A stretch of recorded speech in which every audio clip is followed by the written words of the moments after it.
Olá pessoal, aqui é o Pedro novamente e essa é a segunda e última parte do desenvolvimento. Vamos começar? Assim como na semana passada, esse conteúdo está na apostila módulo 1, capítulo 7.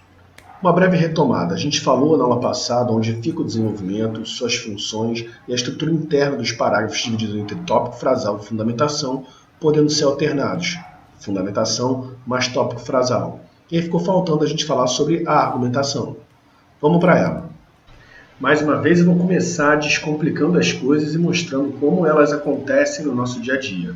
Então, basicamente, a argumentação é uma sustentação racional de uma opinião. Bem simples. Assim como no seu cotidiano, toda discussão se inicia a partir de uma questão inicial. Essa questão inicial, ela suscita duas ou mais perspectivas diferentes. O famoso cada um com a sua opinião. Então, se a gente retomar aquela nossa simples definição de argumentação como sustentação racional de uma opinião, a gente pode, a partir daqui, definir o que é opinião, retomando o que a gente viu na semana passada sobre a estrutura interna dos parágrafos, principalmente no que tange o tópico frasal, que é a declaração em que se apresenta um juízo de valor acerca de um assunto, ou seja, a frase em que se expressa a opinião a ser provada em relação ao tema. O dicionário vai dar 6 definições do que é opinião, mas a gente pode dividir em dois tipos: a opinião vazia e a opinião válida. Sendo a opinião vazia aquela que expressa gosto e preferência e não tem base nem caráter argumentativo, e a opinião válida aquela que é fruto de exame e reflexão, tornando-se objeto da argumentação. Você possivelmente já participou de uma discussão que falou um monte de coisa que achava, que acreditava, e no final terminou com "mas isso é só minha opinião", achando que isso seria suficiente para validar seus argumentos. Eu tenho uma boa e uma má notícia para você. A má notícia é que não é suficiente, mas a boa é que a partir de hoje você vai parar de fazer isso, principalmente em redações de vestibular. A gente tem como hábito do dia a dia falar da nossa comida preferida, série favorita, clube do coração ou sei lá, nossa cor que a gente mais gosta. Só que por não ter base nem caráter argumentativo, essa opinião vazia não pode ser usada na redação do vestibular, que exige do seu candidato que tenha poder de argumentação. Sua opinião deve ser objeto da argumentação. Então, se a gente pegar o tema cotas raciais, depois de muito exame e reflexão, o candidato chega a essa opinião: a reserva de vagas para negros constitui uma reparação histórica. Mas isso não é suficiente. Diante da minha opinião contra a opinião do outro, o que torna a minha opinião mais válida do que a dele? Vamos voltar à nossa definição. A gente já resolveu a parte da opinião. Falta resolver a parte da sustentação racional. E se você desconfia que eu vou voltar para a aula passada, você acertou. Essa parte está na estrutura interna dos parágrafos, na parte de fundamentação, conjunto de duas ou três frases que comprovam o tópico frasal por meio da apresentação de evidências ou premissas. Se a gente voltar para a opinião do tema cotas raciais, a gente precisa de uma comprovação dessa opinião. Temos aqui que a reserva de vagas para negros constitui uma reparação histórica, uma vez que pretende corrigir uma desigualdade racial originada há mais de 200 anos que foi incentivada pelo Estado via legislação e respaldo popular. Nessa hora você pode estar se perguntando se a opinião é válida porque ela defende as cotas raciais. Não, eu posso te dar um ponto de vista completamente diferente, de que a reserva de vagas para negros constitui uma medida preconceituosa. O que torna a opinião válida é o exame e a reflexão demonstrados pela fundamentação, na medida em que inclui um critério não acadêmico, uma seleção que tem por objetivo avaliar a competência intelectual ou o mérito dos candidatos, sem distinção étnica.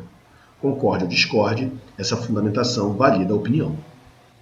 Eu vou simplificar ainda mais. O argumento nada mais é do que uma opinião bem fundamentada, o que a gente conhece já por tópico frasal mais fundamentação, ou a inversão deles, né? Fundamentação mais tópico frasal, conforme você prefere estruturar o seu parágrafo.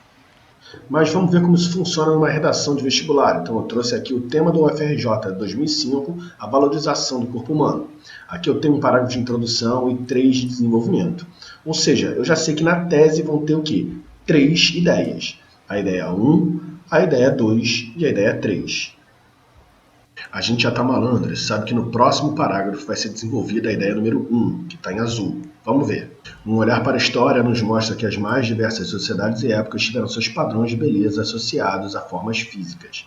Sobretudo nos períodos em que o homem se colocou como centro do universo, o corpo teve papel cultural de destaque. O Renascimento, em especial, representa esse conceito, que sempre esteve baseado na relação orgânica entre aparência e essência.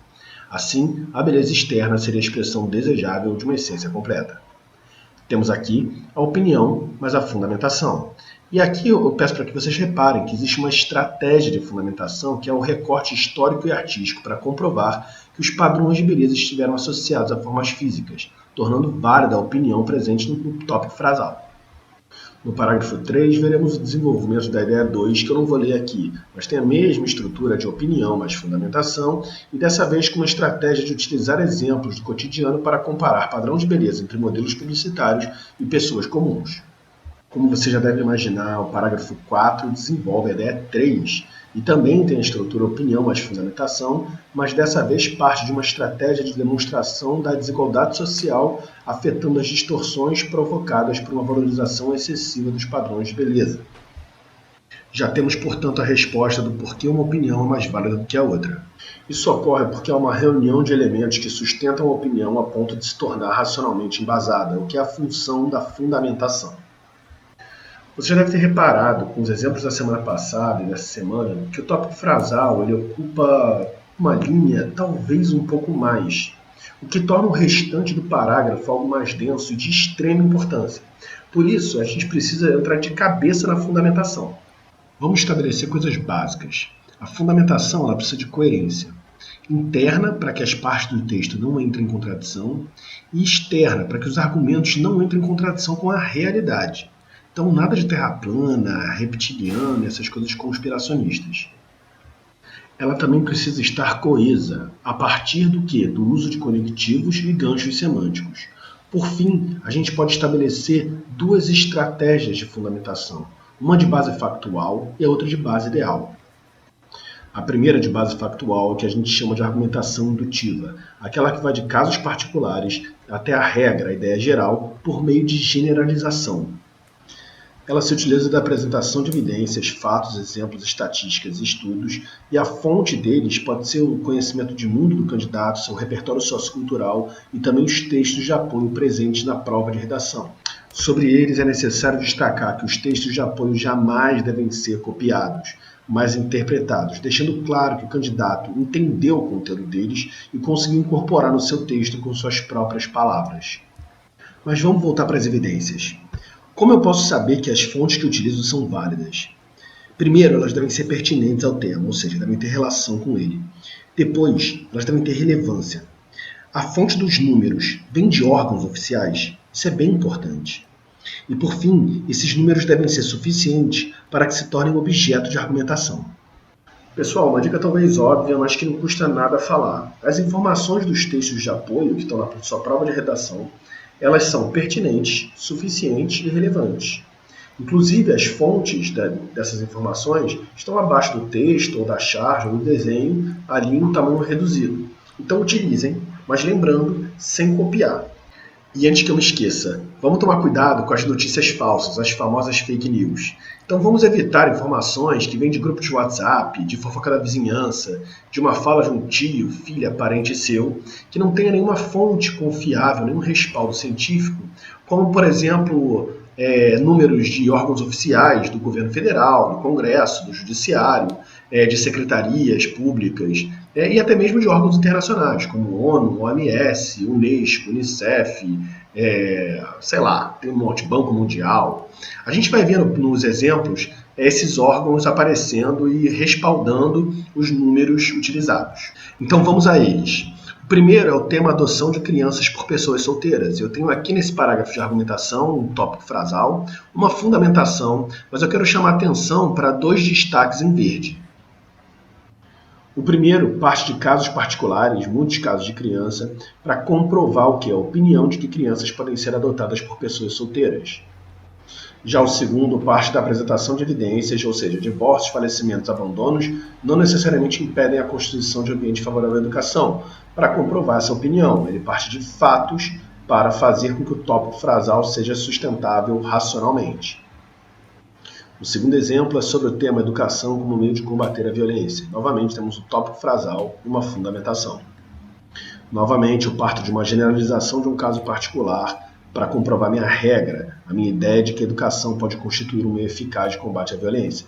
Então, eu parto dessa pesquisa da Unesco para comprovar o que? O meu tópico frasal.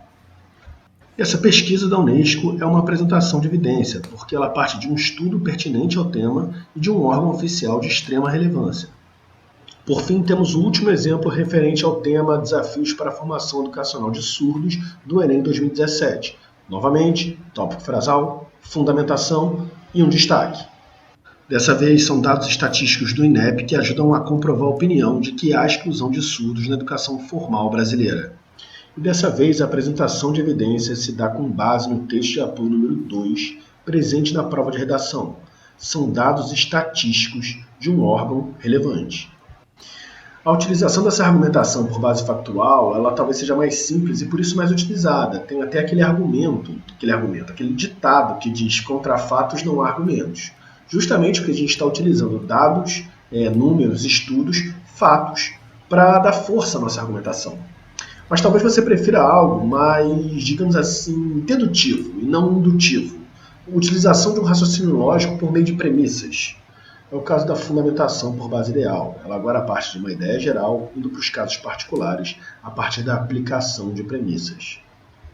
É a criação de uma linha de raciocínio por meio de leis, axiomas, conceitos e regras. Seu critério de validade agora tem uma relação de causa e consequência. E você já deve ter visto essa linha de raciocínio a partir dos silogismos, sendo o mais famoso dele: todo homem é mortal, Sócrates é homem, logo Sócrates é mortal. Esse silogismo passa por uma premissa maior, uma premissa menor e uma conclusão. Dentro de um parágrafo de argumentação, as premissas seriam a fundamentação, enquanto a conclusão seria o tópico frasal, com a opinião expressa dentro dele. O que no texto corrido ficaria mais ou menos assim: todo homem é mortal e Sócrates é homem, portanto, Sócrates é mortal. Aí sim, está ficando com mais cara de redação de vestibular. E justamente pelo tópico frasal estar vindo por último, como uma conclusão, ele demanda também um conectivo de conclusão, o portanto. Isso te lembra alguma coisa? Vamos por exemplo.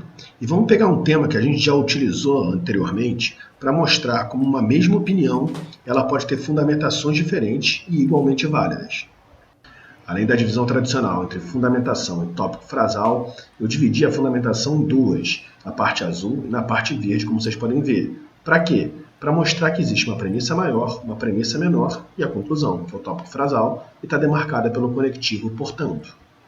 Mas espera aí, sempre que eu quiser utilizar essa estratégia, eu serei obrigado a colocar o tópico frasal no final, depois da fundamentação? Não, e a gente vai ver isso no próximo exemplo. Aqui temos o mesmo tema, só que dessa vez o tópico frasal está em primeiro. A educação pode constituir um meio eficaz de combate à violência. E essa justificativa, que é a fundamentação, está demarcada ali pelo conectivo porquê. Ok, mas cadê o silogismo? Bom, o silogismo está presente, só que de uma maneira invertida, com a conclusão vindo primeiro, mas seguida da premissa maior e premissa menor, confirmando a estrutura tradicional do parágrafo de tópico frasal mais fundamentação.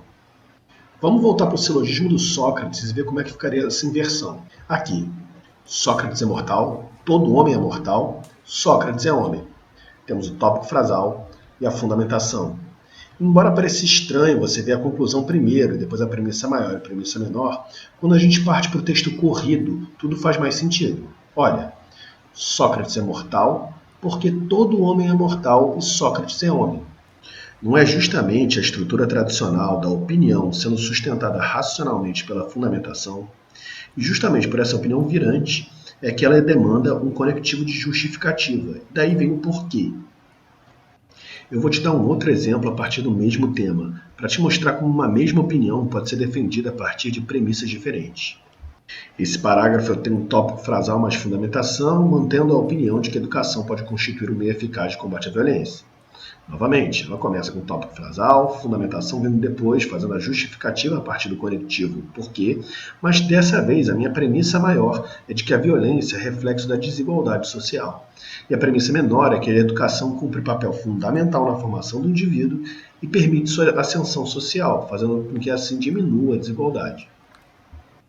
A gente pode encerrar então o desenvolvimento, retomando a aula passada e acrescentando agora a argumentação, essa definição simplérrima de sustentação racional de uma opinião, que eu espero que a gente tenha conseguido aprofundar nesses 15 minutos de vídeo.